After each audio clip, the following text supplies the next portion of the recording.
कोटी कोटी शुभेच्छा या ठिकाणी व्यक्त करतो। त्याचबरोबर स्वरचंदन महागायक आमचे मार्गदर्शक माझेही गुरु आदरणीय चंदन भाऊ कांबळे यांना या पवित्र सणाच्या गुरुपौर्णिमेच्या कोटी कोटी शुभेच्छा व्यक्त करतो।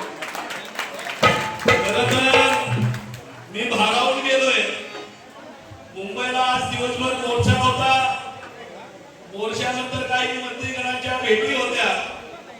अनेक ठिकाणी रस्त्याने येत असताना समाज बांधवांच्या शुभेच्छा घेत आपल्यापर्यंत मला पोहोचण्यास उशीर झाला। येत असताना रस्त्यामध्ये अनेक कार्यकर्ते भेटत होते। त्यांना मी सांगत होतो की आपले महागायक आदरणीय चंदनजी यांच्या कार्यक्रमासाठी मला जायचंय। अनेकांना ते प्रश्न होते। मला देखील दुपारी ज्यावेळेस रामभाऊचा फोन आला आणि त्यांनी सांगितलं कार्यक्रम किती वाजता सुरू होणार आहे आणि कार्यक्रम मी त्यांना म्हटलं की मी मुंबईला आहे, मोर्चा आहे, बैठका आहेत, मात्र किती वाजेपर्यंत कार्यक्रम असेल। रामभाऊनी सांगितलं भाऊ तुम्ही केव्हाही या, तुम्हाला कार्यक्रम त्या ठिकाणी सुरू असलेला दिसेल। खरं तर मी यापूर्वी देखील कार्यक्रमाला आलो होतो। गुरुजींच्या निवासस्थानाजवळ कार्यक्रम झालेला आहे। मी काही वेळ थांबून कार्यक्रमाला त्यांना शुभेच्छा देऊन निघून गेलेलो आहे। मात्र आज येत असताना कार्यकर्ते मला प्रश्न करत होते चंदन भाऊ की भाऊ आता कार्यक्रम असेल का। मलाही प्रश्न होता। आल्याबरोबर ठिकाण रामभाऊनी सांगितलं नव्हतं, देऊ फाटा एवढं सांगितलं होतं। मात्र येत असताना म्हणलं अगोदर घराकडे आपण पाहूया। आम्ही गल्लीच्या समोर गाडी थांबवली। नितीन भाऊंनी पाहिलं, जरा म्हणलं थोडंसं आतमध्ये चालत जाऊ द्या, गाडी जात नाही। थोडेसे आतमध्ये गेले म्हणजे इथं काहीच नाही। म्हणलं जरा थोडंसं चौकामध्ये उजेड दिसतोय आणि ज्या ठिकाणी प्रकाश असेल तिथं चंदन भाऊ असेल तर म्हणलं आपण तिथं जाऊया। आज खरं तर या ठिकाणी येत असताना, आतमध्ये येत असताना प्रश्न पडला की अनेक क्षेत्रातील गुरूंना आम्ही पाहतोय, पाहिलंय, ऐकलंय, वाचलंय। मात्र अनेक गुरूंचा इतिहास या ठिकाणी मी वाचत असताना, त्यांची कारकीर्द पाहत असताना मात्र या देशामध्ये राज्य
आज लवजी शक्ती सेना एक मोठी ताकद आहे.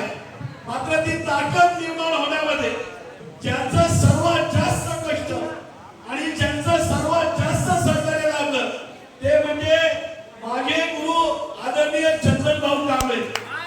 जर चंदन भाऊ नसते तर ही लवजी शक्ती सेना समाजापर्यंत पोहोचली नसती. ही लवजी शक्ती सेना राज्यात पोहोचली नसती, राज्यात पोहोचली नसती. कारण संघटनेची सुरुवात झाली आणि सर्वात प्रथम सगळ्यात पहिलं संघटनेचं गाणं आदरणीय चंदन भाऊंनी गायलं होतं. ज्या गाण्याचे बोल होते, नाद करायचा नाही, आमचा नाद करायचा नाही, या पद्धतीचं त्यांनी जे गाणं गायलं संपूर्ण राज्यभरामध्ये संघटनेला बळकटी आणि समाजाला बळकटी देणारं ते गाणं हे आजरामर झालेलं गाणं आहे. अनेक त्यांची गाणी आजरामर झालेली आहे. निश्चित या ठिकाणी मी आलो माझं भाग्य समजतो. खरं तर तुम्ही सर्वजण खूप भाग्यवान आहात, कारण असे सोहळे तुम्हाला कुठेही पाहायला मिळणार नाही. मी देशामध्ये फिरतो, मात्र या पद्धतीचं वातावरण आणि एवढ्या जास्त वेळचा कार्यक्रम आणि एवढ्या आपुलकीने प्रेमाने भक्तिभावाने जमणारा हा समूह हा तुम्हाला पैसे देऊन देखील कुठेही तुम्हाला पाहायला मिळणार नाही. कुठेही पाहायला मिळणार नाही.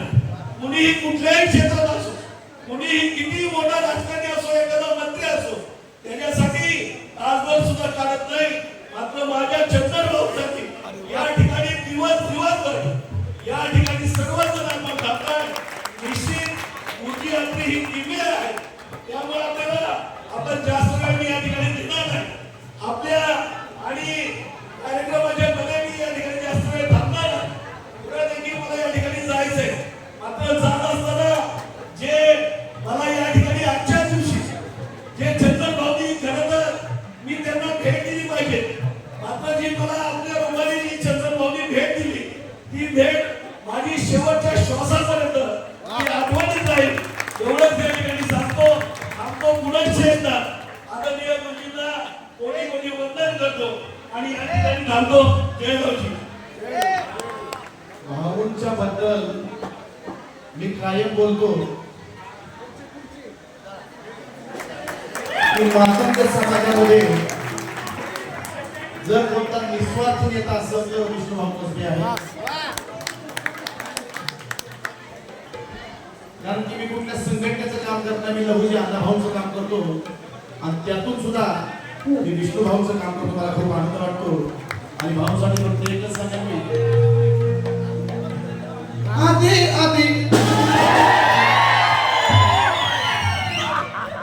कधी भाऊ कधी जुन्या काळामध्ये आता हा कार्यक्रम ऍक्च्युली धार्मिक आहे, पण भाऊंना काहीतरी भेट द्यावी लागेल मला. सगळी कामं सुरू झाली तर हे भाऊसाठी भेट आहे. फक्त हे गाणं जे भाऊसाठी भेट आहे. हे कार्यक्रम आपण वेगळं जात आहे आणि खास आमचा पवन आहे, पवन जो आहे भाऊंचा आणि माझा आणि या गाण्याचा एवढा मोठा चाहता आहे तुम्हाला दिसला आता कसा की आधी आधी जुन्या काळामध्ये मग म्हणलं की वाटायचं वाईट. लवकरच ह्या अण्णाभाऊसाठी जयंतीला लवकरच भाऊंवर गाणं होणार आहे. समाजाच्या सगळे नाही का अण्णा भाऊंच्या जयंती निमित्त लहुरीच्या जयंती निमित्त भाऊंच्या गाणं लवकरात लवकर ह्या अण्णा भाऊसाठी जयंतीला होणार आहे. त्यामध्ये भाऊंचा उल्लेख आहे, विष्णू भाऊंचा. हे गाणं माझं नंतर होणार आहे, पण आता मी फक्त भाऊंना भेट काय देतोय की आधी आधी काळामध्ये मग म्हणलं की वाटायचं वाईट, मग म्हणलं की वाटायचं वाईट. कारण त्याचा माग मध्ये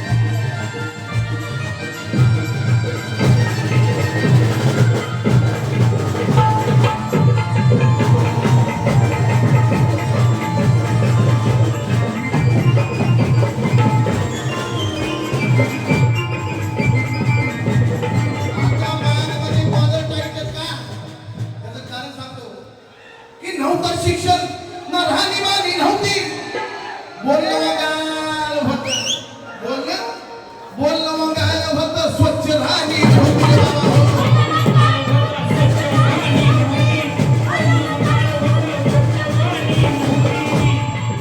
आम्हाला समजणारी ही जातशानी नव्हती आम्हाला समजणारी जातशानी नव्हती कुठं हुनींची अण्णांची गाणी नव्हती